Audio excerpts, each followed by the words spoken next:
Сега ние ги гледаме и извештаите, оно што се случува постојано, мора да ја следиме целата состојба, мислам дека тоа нашата служба го прави одлично.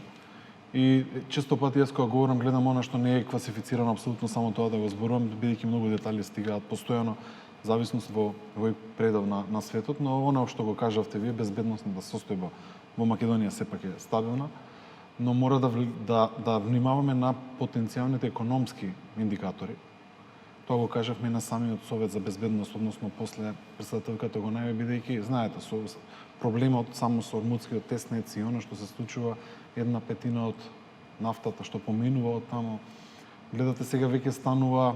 многу сериозно во околината на сите овие земји, многу земји не може да стигнат до своите танкери, бродови и така натаму, и тоа влијае многу на пазарот, влијае на економијата и тоа е дел каде што и ние ќе чувствуваме рефлексија, апсолутно, и тоа се почувствува, може да видиме и на бензинските пумпи се случува, нели, ценовен шок, би рекол, за многу граѓани во делот на покачување на енергенсите и на горивата, но зависност од тоа колку ќе трае начинот и рефлексијата на теренот, така ќе влијае врз други економски параметри. Да, и непредвидливо е време траењето, особено на најновиот воен конфликт, бидејќи